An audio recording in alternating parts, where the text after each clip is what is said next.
Venid y aclamad con alegría,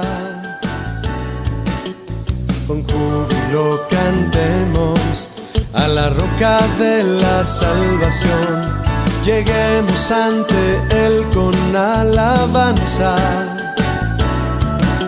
aclamemos con cánticos al Rey, porque Él es grande, Él reina sobre todo, porque Él es digno. Jehová es su nombre, porque Él es grande, incomparable es su amor, nadie como Él.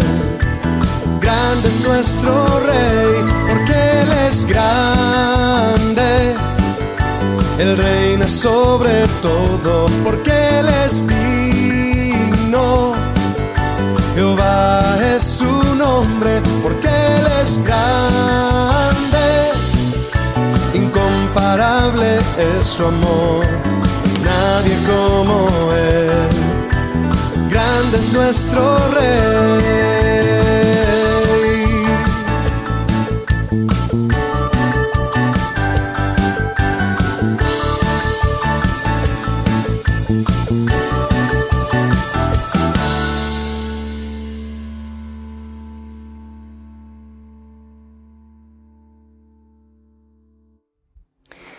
Bueno, pues si tiene por ahí va su Biblia, le quiero hacer una pregunta. ¿A cuántos de ustedes en alguna ocasión les ha picado un animalito? Varios, ¿verdad? ¿Un alacrán? Varios. ¿Una abeja? El hermano, ya lleva 3. O a lo mejor alguno de sus hijos, ¿verdad? Y yo creo que ahí es un poquito más preocupante, ¿no? Cuando es un animal a lo mejor muy venenoso.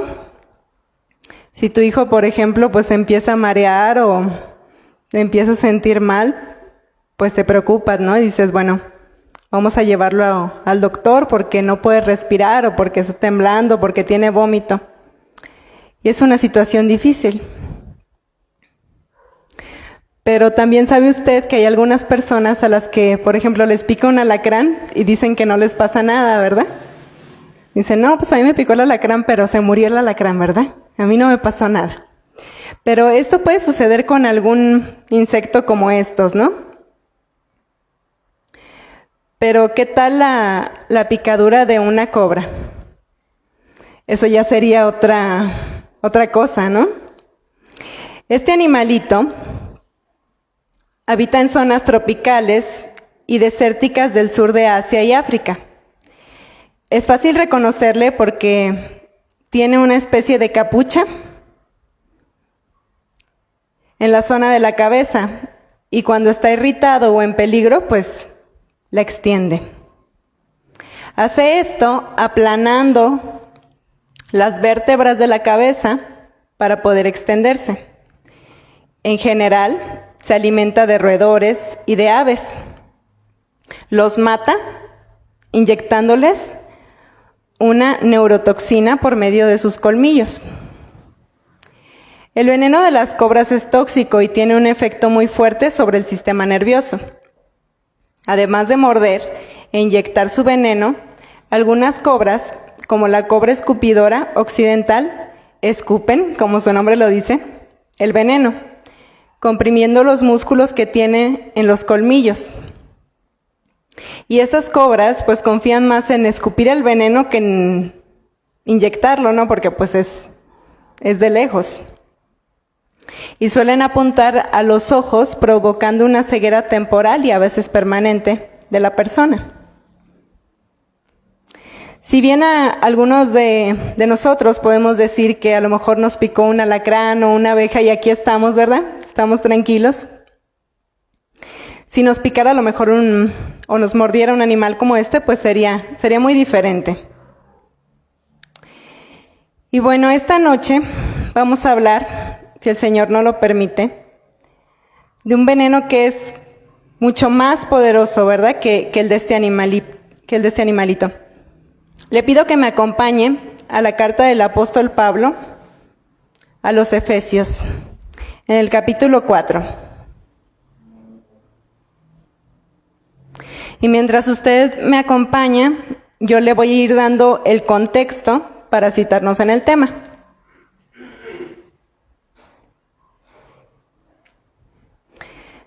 La carta del apóstol Pablo a los Efesios. En esta carta, Pablo, durante su encarcelamiento en Roma, se dirige a la iglesia de Éfeso, una de las ciudades más grandes del Imperio Romano en su tiempo, ubicada en la región que hoy en día es Turquía. El apóstol les escribe para tratar en general acerca de la iglesia y de la vida cristiana. Comienza hablándoles de la obra salvadora de nuestro Señor Jesús, así como del llamamiento de Dios a los gentiles para formar parte de su pueblo. Recordemos que los efesios no eran judíos, es decir, no eran parte del pueblo escogido por Dios, eran gentiles, así como usted y como yo. Posteriormente, Pablo se enfoca en exhortar a la iglesia a vivir de acuerdo al llamamiento de Dios y no como las personas que no le conocen. Y una vez hecho esto, les exhorta a andar en unidad en Efesios capítulo 4, que es donde nos vamos a dirigir nosotros, versículo 2. Y les dice: hermanos, por el llamado que ustedes han recibido, sean siempre humildes y amables, sean pacientes unos con otros y toleren las faltas de los demás por amor. Yo le estoy leyendo una versión parafraseada. Hagan lo posible por mantenerse unidos en el espíritu y enlazados mediante la paz, pues hay un solo cuerpo y un solo espíritu, tal como ustedes fueron llamados en una misma esperanza gloriosa para el futuro. De esta misma manera, hermanos, permitan que los dones del ministerio, los apóstoles, los profetas, los evangelistas, los pastores y los maestros, que son los regalos que Cristo dio a la iglesia, esas son personas, los preparen para llevar a cabo la obra de Dios, para edificar el cuerpo de Cristo. Y así llegamos al verso 22, que es donde nosotros nos vamos a enfocar y vamos a comenzar a estudiar. El título que le pone la traducción Reina Valera, si usted la tiene por ahí, es La nueva vida en Cristo, por ahí un poquito arriba de este verso 22. Y vamos a leer ahí en ese versículo. En cuanto a la pasada manera de vivir, despojaos del viejo hombre que está viciado conforme a los deseos engañosos y renovaos en el espíritu de vuestra mente. Y vestíos del nuevo hombre, creados según Dios en la justicia y santidad de la verdad. Pablo exhorta a la iglesia de Éfeso a dejar la pasada manera de vivir y despojarse del viejo y vestirse del nuevo hombre. Esto, hermanos, es el contraste entre el estilo de vida dominado por el espíritu de la desobediencia, o en otras palabras, por la carne pecaminosa, y la nueva capacidad del creyente para adoptar un nuevo estilo de vida, de obediencia a Dios, gracias al poder del Espíritu Santo. Hermanos,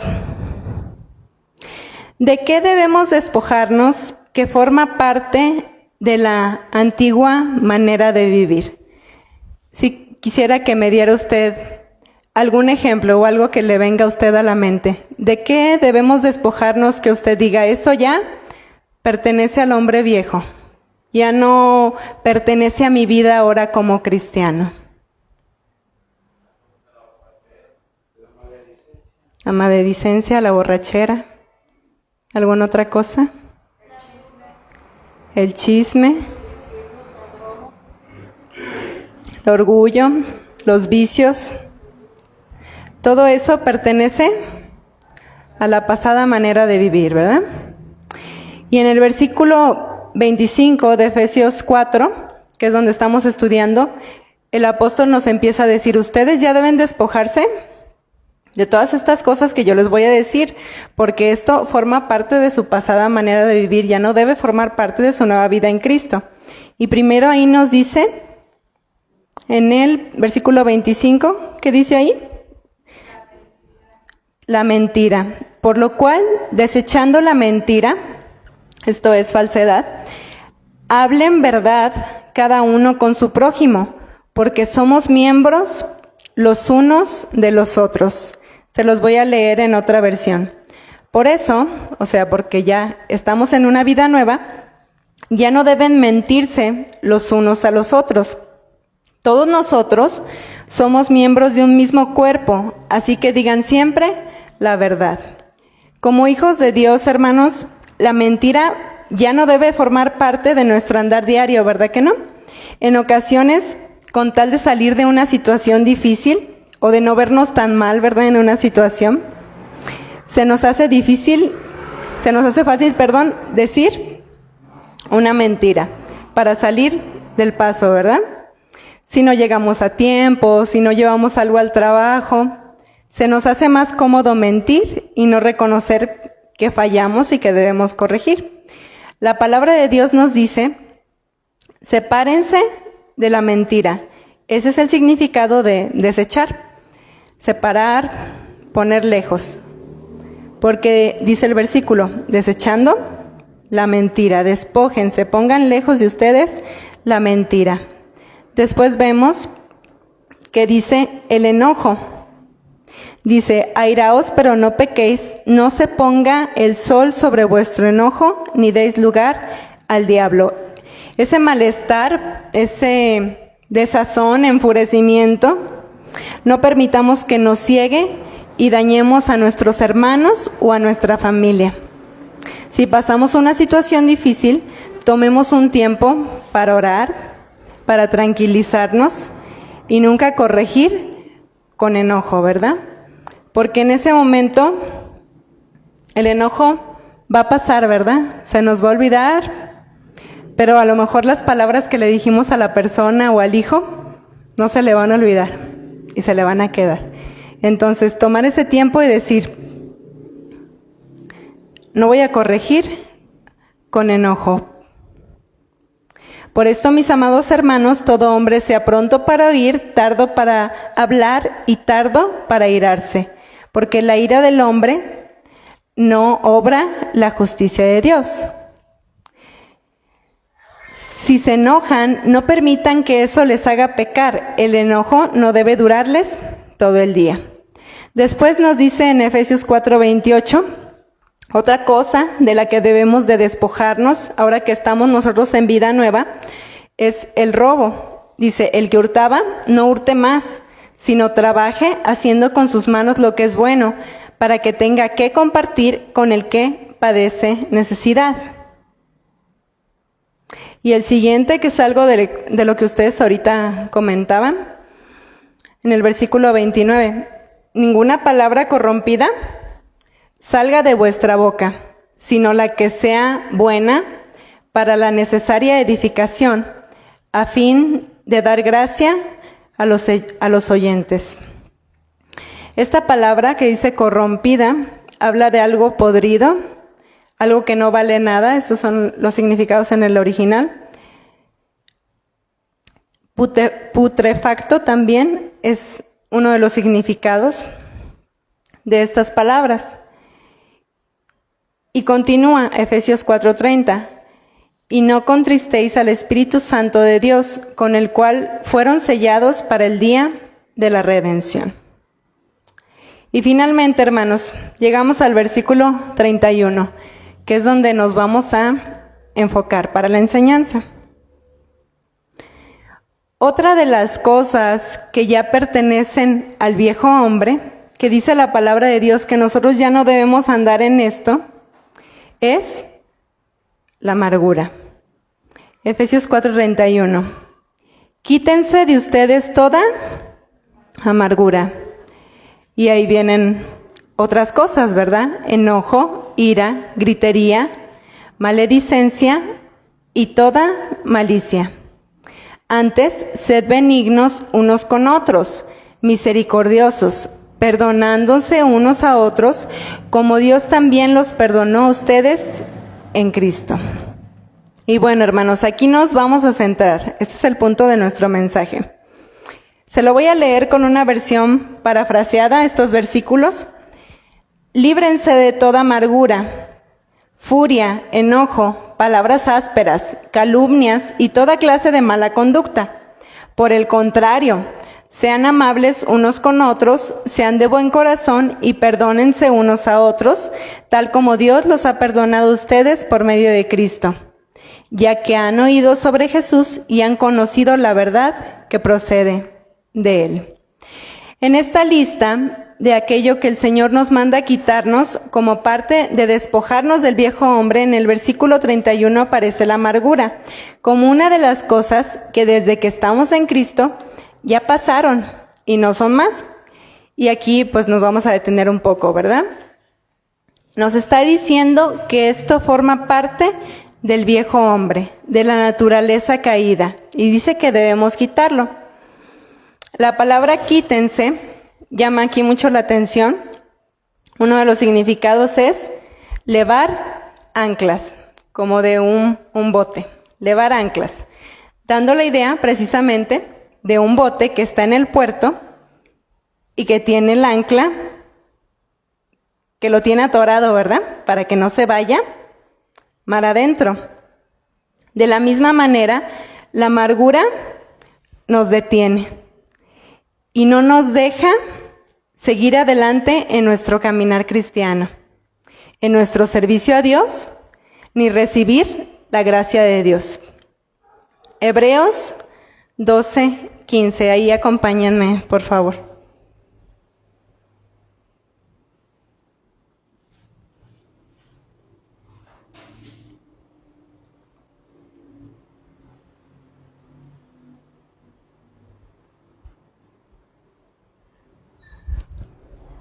Hebreos 12:15, dice la palabra del Señor. Mirad bien, no sea que alguno, cualquiera, ¿verdad?, de nosotros, deje de alcanzar la gracia de Dios, que brotando alguna raíz de amargura nos estorbe. ¿Qué es la amargura aparte? Un estorbo, ¿verdad? Y por ella muchos sean contaminados. Mirad bien, esta frase significa: tengan mucho cuidado. Nos habla de una advertencia por el peligro que se aproxima. Si tú anduvieras a lo mejor en, ¿cómo se llama el lugar a donde fuimos la vez pasada? El centro de convivencias. Si anduviéramos en el centro de convivencias, ¿verdad? Y anduvieran los niños jugando como ese día, y usted viera una cobra así como la que salió en la imagen, ¿les avisaría o se quedaría? Y las mamás hasta corro y agarran a su niño, ¿verdad? Porque pues es algo peligroso. Y aquí de la misma manera el apóstol dice: miren, tengan cuidado, es una advertencia. La palabra amargura se traduce del griego, a ver si lo puedo decir, pikraino, que tiene los siguientes significados: veneno. Por eso la imagen del inicio. Y es realmente impresionante cómo nuestro Señor nos llama la atención, ¿verdad? De manera tan clara, y nos dice: cuidado con ese significado. El veneno solo tiene un propósito. ¿Qué es? Acabar con la vida, ¿verdad? Si tenemos alguna plaga por ahí, veneno, ¿verdad? Con el único propósito de eliminarla.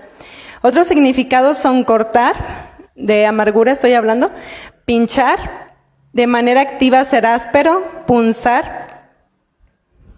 En Hechos 8:23 no vamos a ir, pero lo puede anotar si usted gusta. Lo vemos como una condición de extrema maldad, así define ahí la amargura. Metafóricamente, algo que produce frutos amargos. En cuanto a su raíz, significa afilado o agresivo también. Una persona amargada, según estas definiciones, es alguien contradictorio, alguien que habla ásperamente, que es cortante, que es puntiagudo en sus palabras y en sus acciones, que es agresivo y siempre encuentra los detalles en todo. La amargura puede hacer mucho daño, en primer lugar, a la persona, ¿verdad? A la persona amargada. A su familia, en segundo lugar, porque son las que están ahí cerca, ¿verdad? A su familia, a sus hijos y a toda una congregación, ¿verdad? Y mire, hermanos, esto es para que todos nosotros nos examinemos. Ustedes examinen y yo me examino a mí también, ¿verdad? Porque la palabra es para todos nosotros. Existen muchas razones por las que esta raíz puede brotar en una persona. Entre ellas, número 1, pensar o considerar que a otras personas les va mejor que a nosotros. Y esto está muy ligado a la envidia o a la falta de contentamiento con lo que Dios nos ha dado en cualquier aspecto. Un ejemplo de ello lo vemos en el Salmo 73. Ahí acompáñeme a ese salmo, por favor. Este salmo, bueno, pues es un canto escrito por Asaf. Asaf era un levita de los que servían en el templo. Servía como cantor en el tabernáculo. Esto usted lo puede ver después en su casa, porque son muchos versículos. En Primera de Crónicas 6:39. Ahí si quiere usted anotarlo, ya después lo puede checar. Él servía como cantor en el templo. Y el Señor había dispuesto que los levitas llevaran todo el servicio del santuario junto con el sacerdote Aarón y sus hijos. El Señor los sostenía por medio de las ofrendas de animales. Una parte de los sacrificios que llevaban ahí al templo eran para ellos, para los levitas, y de los diezmos del pueblo también. Y esto lo puede leer en el capítulo 18 de Números, versículo 2. Números 18, 2.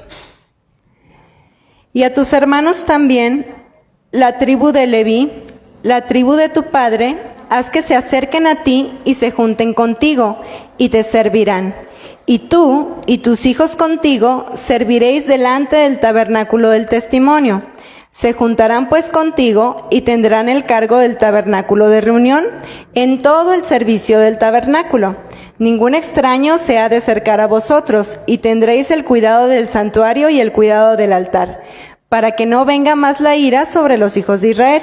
Porque he aquí, yo he tomado a vuestros hermanos los levitas de entre los hijos de Israel, dados a vosotros en don de Jehová, para que sirvan en el ministerio del tabernáculo de reunión.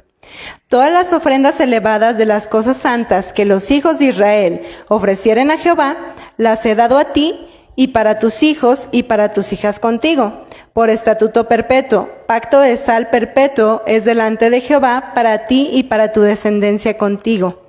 Y Jehová dijo a Aarón: de la tierra de ellos no tendrás heredad, ni entre ellos tendrás parte. Yo soy tu parte y tu heredad en medio de los hijos de Israel. Dios había dicho que para los que les servían en el tabernáculo, Él era su heredad. No les iban a repartir tierra. A todas las demás tribus les repartieron, pero ellos dijeron: ustedes no les voy a repartir tierra porque yo soy su heredad. Pero veamos lo que sucedió con Asaf. Salmo 73, versículo 2. En cuanto a mí, casi se deslizaron mis pies, por poco resbalaron mis pasos, porque tuve envidia de los arrogantes, viendo la prosperidad de los impíos. Este levita comenzó a observar a su alrededor y consideró que aquellos que llevaban una conducta impía les iba mejor que a los que hacían la voluntad de Dios. Él decía: yo no tengo heredad, yo me dedico al servicio de Dios. ¿Y por qué? Los arrogantes y los impíos prosperan. Versículo 6.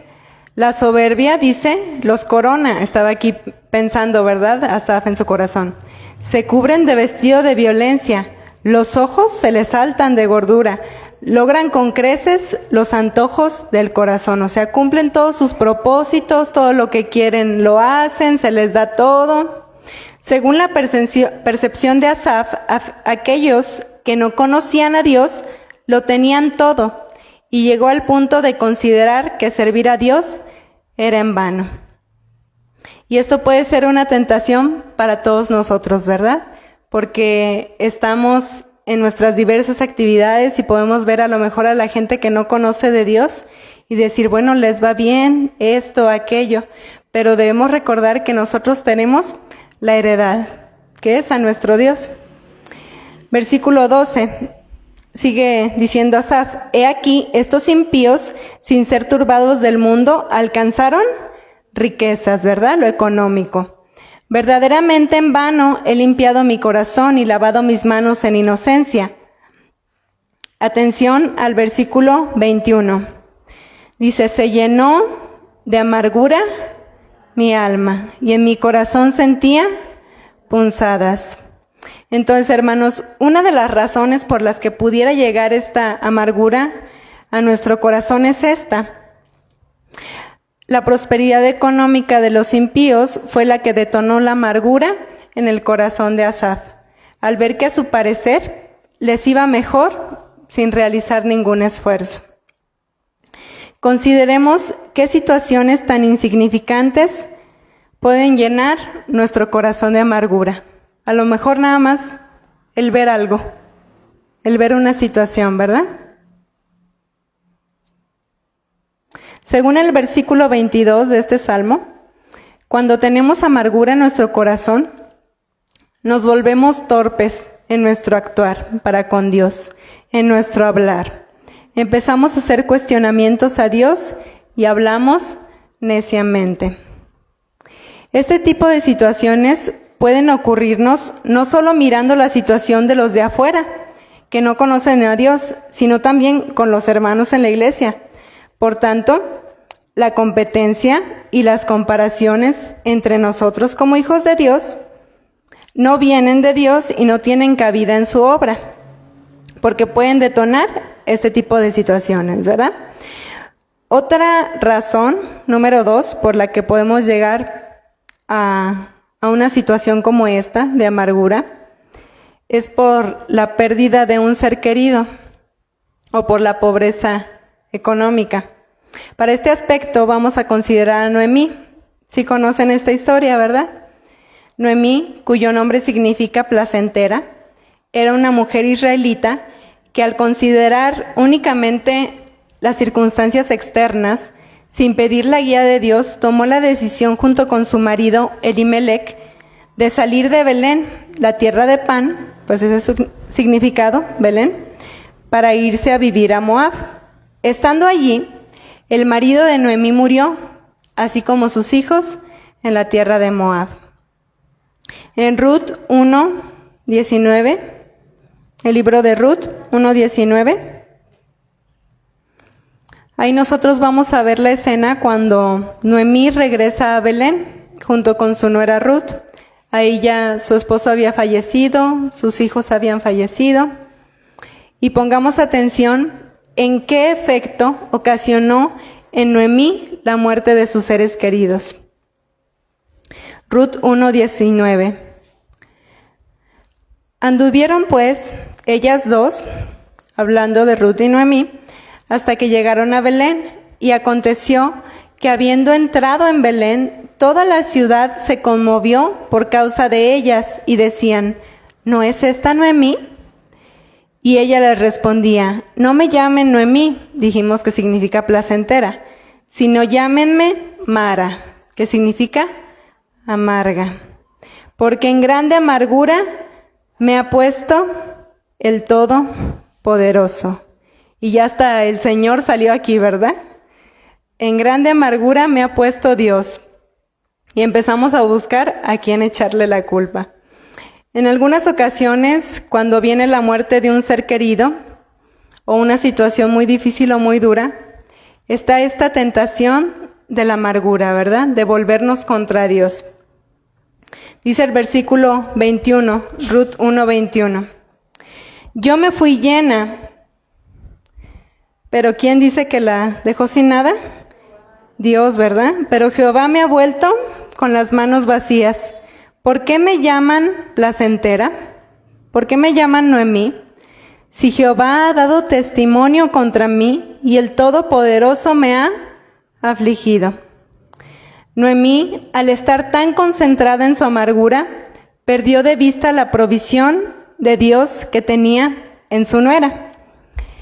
Nosotros podemos ver aquí dos maneras de responder, ¿verdad? Porque Ruth también había perdido a su esposo, pero respondió de una manera distinta.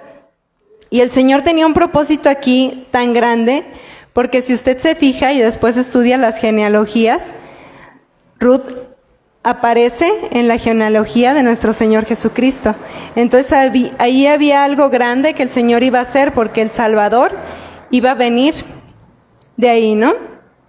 Pero Noemí no lo alcanzó a distinguir por la situación pues que estaba pasando, ¿verdad? Tan difícil. Entonces, las situaciones difíciles en la vida pueden producir dos tipos de respuestas. Una de ellas es amargura y la otra es adoración. Si comparamos la actitud de Noemí con la actitud de Job, nos daremos cuenta que la situación de Job era todavía más difícil, ¿verdad que sí?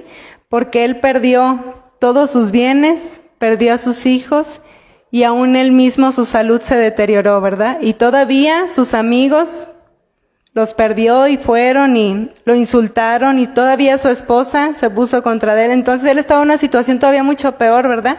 Noemí al menos pues tenía a su nuera, podía caminar hasta Belén. Pero podemos ver que no se trata de la situación que vivamos, ¿verdad? Sino de cómo respondemos delante de nuestro Dios.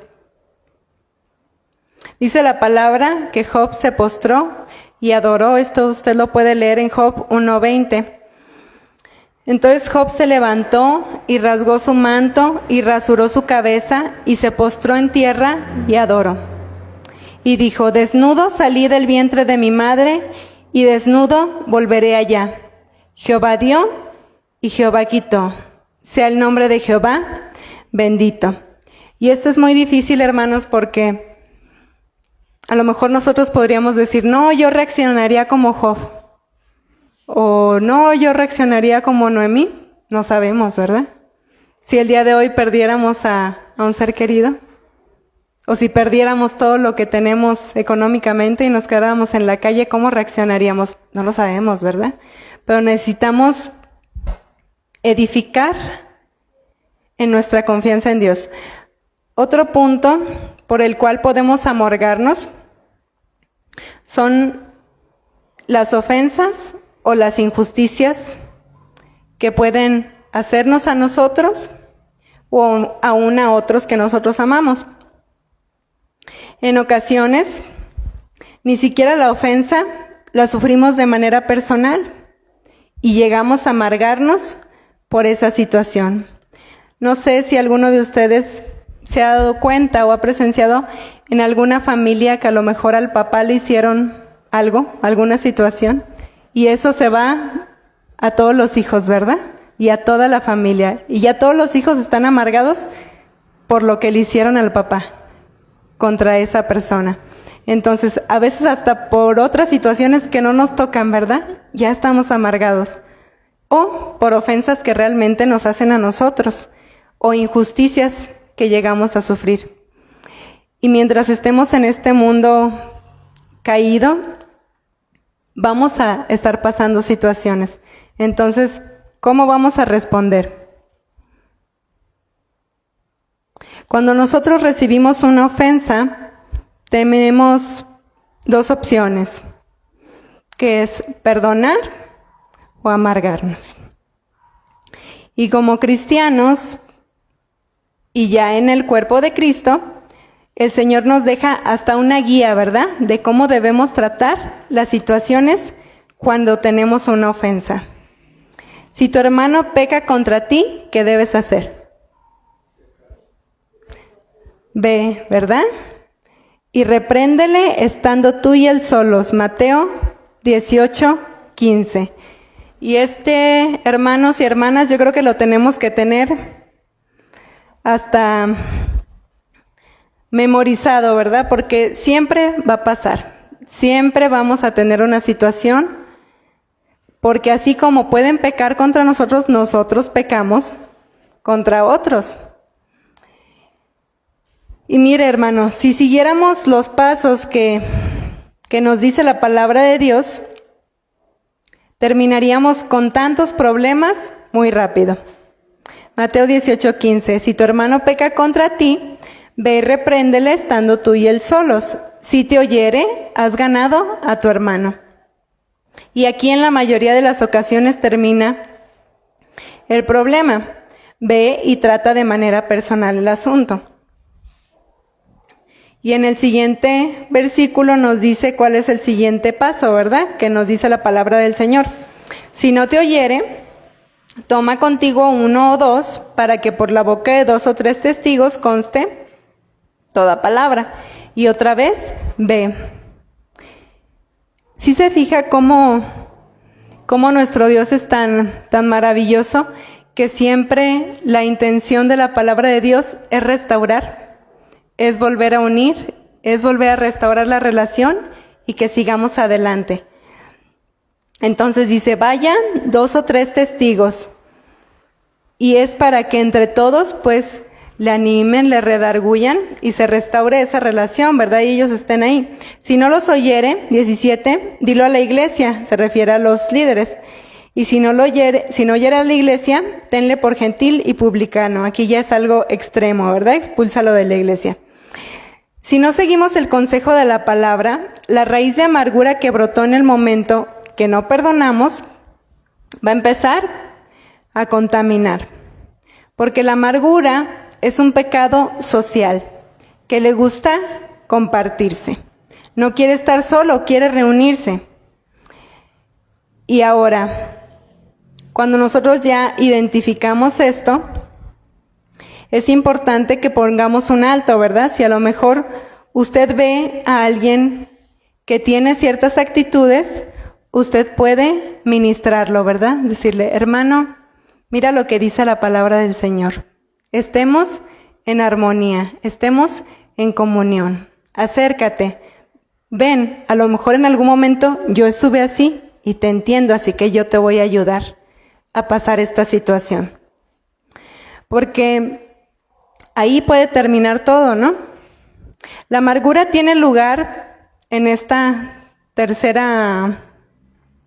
punto, cuando al recibir una ofensa no perdonamos inmediatamente o acudimos con la persona para remediar la situación. No importa si la ofensa fue real o intencional o no. La amargura nos lleva a imaginar más ofensas de la misma persona. Y pensamos, no, pues seguro hizo esto por aquello, o dijo esto por esta situación. Pero miren, hermanos, el veneno de la amargura tiene un antídoto. ¿Cuál es el antídoto? Dios, ¿qué más? El perdón, el perdón. Y esto lo vemos mucho en las Escrituras, pero hay una historia, un ejemplo que resalta mucho entre todos, obviamente nuestro Señor Jesús, pero aquí le vamos a hablar de José, el soñador. Y toda esta situación, hermanos, que pasó José, inició por la distinción que su padre hizo entre él y sus hermanos, porque dice que lo amaba más que a sus demás hermanos, porque lo había tenido en su vejez. Y le hizo una túnica de colores. Esta túnica de colores, hermano, únicamente la usaban los hijos de los reyes. Entonces él agarró a uno de sus hijos y le puso la túnica y le dijo, no, tú eres mi príncipe, ¿sí? Y los demás, pues ahí, ¿verdad? Pero tú eres el príncipe. Entonces dice que sus hermanos lo aborrecían y no podían hablarle pacíficamente. Génesis 37:3.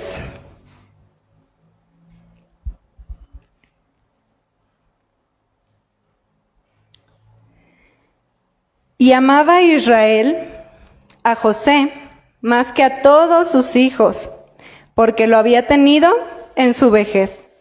Y le hizo una túnica de diversos colores. Y viendo sus hermanos que su padre lo amaba más que a todos, le aborrecían y no podían hablarle pacíficamente. Y todo esto detonó, hermanos, cuando sus hermanos, dice el versículo 12, que fueron a apacentar las ovejas a Siquem. Y su papá le dijo a José: tus hermanos están apacentando las ovejas, ve, mira cómo están las ovejas, y vas a venir y me traes la respuesta.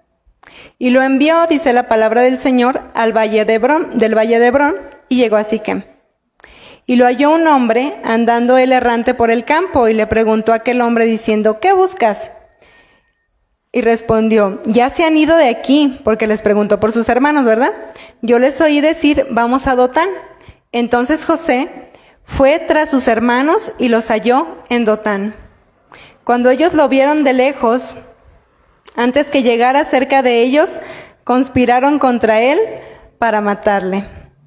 Y dijeron el uno al otro: aquí viene el soñador. Ahora pues, venid, matémosle y echémosle en una cisterna, y diremos: alguna mala bestia lo devoró, y veremos qué será de sus sueños. Porque él decía: no, yo soñé que las estrellas y el sol venían y se me postraban, y yo soñé que teníamos unas ramas y todas sus ramas se inclinaban a mí. Pero todo eso estaba hablando de lo que Dios iba a hacer, ¿verdad? Más adelante, cuando iba a salvarlos del hambre que vendría en la tierra. Versículo 36. Ellos vieron por ahí algunos mercaderes y dijeron: no hay que matarlo, ¿verdad? Vamos a venderlo. Y lo vendieron a Egipto, los madianitas. Lo vendieron a Egipto a Potifar, oficial de Faraón, capitán de la guardia. 39:1. Llevado pues José a Egipto, Potifar, oficial de Faraón, capitán de la guardia, varón egipcio, lo compró de los ismaelitas que lo habían llevado allá. Mas Jehová estaba con José, y fue varón próspero, y estaba en la casa de su amo, el egipcio. Y vio su amo que Jehová estaba con él, y que todo lo que él hacía, Jehová lo hacía prosperar en su mano. Así halló José gracia en sus ojos y le servía. Y él le hizo mayordomo de su casa y entregó en su poder todo lo que tenía. Aquí vemos que independientemente de las circunstancias, Dios estaba con José, aunque era un esclavo, ¿verdad? Y después vemos cuando le ocurre la situación, ¿verdad? Con la esposa de Potifar, cómo lo acusan injustamente, lo mandan a la cárcel. Versículo 20, dice que su amo pues lo tomó. Es una historia muy extensa, entonces ya usted la puede leer con calma, ¿verdad? En casa, yo solo estoy dando algunos puntos. Y lo puso en la cárcel. Entonces, pues Faraón tiene un sueño, lo llaman, se lo interpreta, de tal manera que José, hermanos, llega a ser el segundo, dice la palabra, después de Faraón, ¿verdad?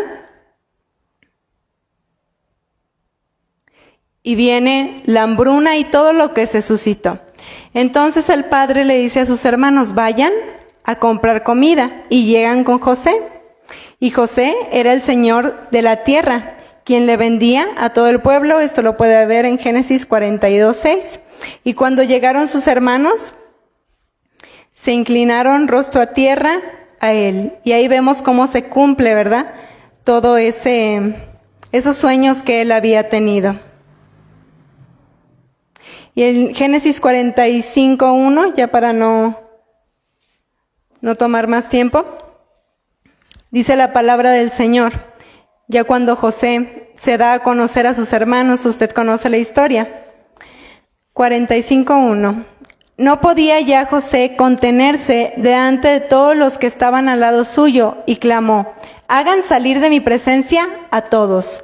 Y no quedó nadie con él al darse a conocer a sus hermanos.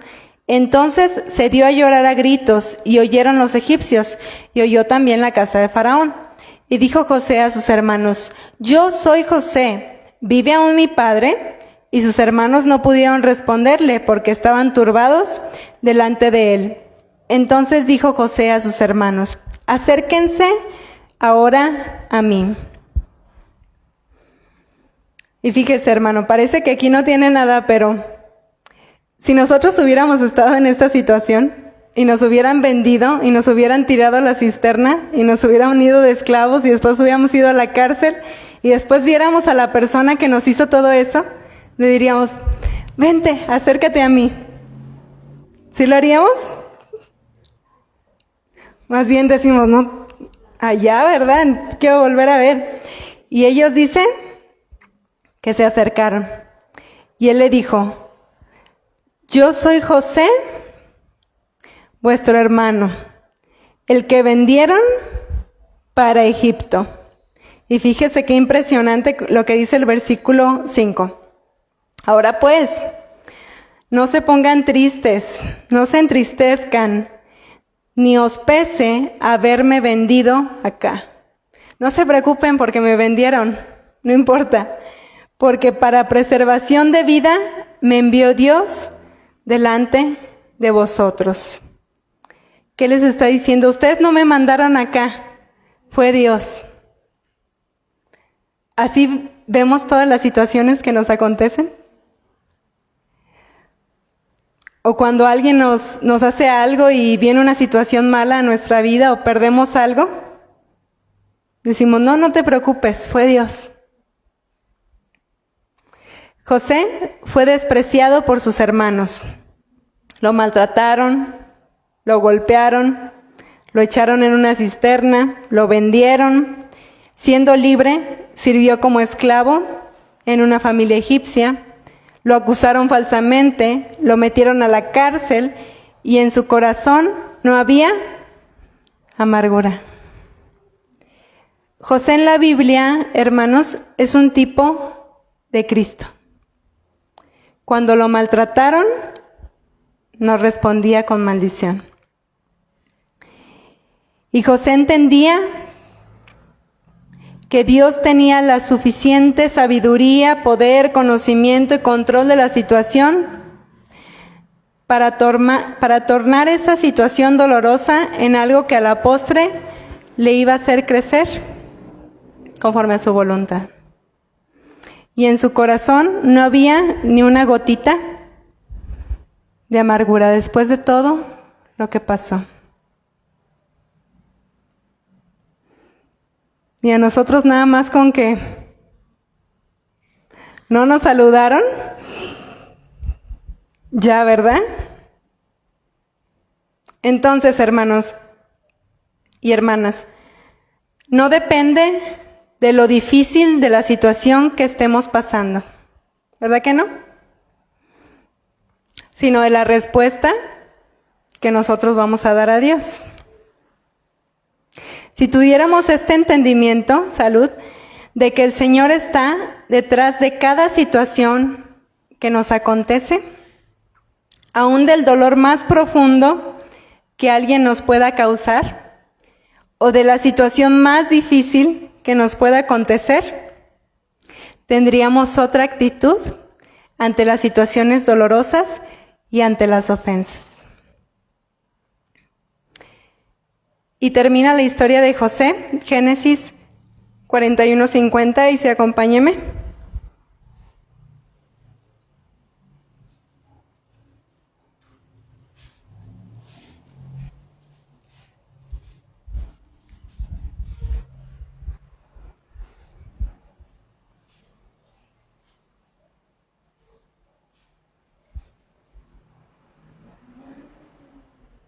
¿Ya lo tiene?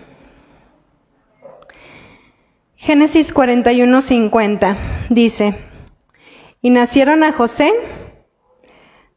2 hijos, antes que viniese el primer año del hambre, los cuales le dio a luz a Senat, hija de Potifera, sacerdote de On. Y llamó José el nombre del primogénito Manasés, porque dijo: Dios me hizo olvidar todo mi trabajo y toda la casa de mi padre. Y llamó el nombre del segundo Efraín, porque dijo, Dios me hizo fructificar en la tierra de mi aflicción. Manasés significa ya olvidé y Efraín significa fructificar.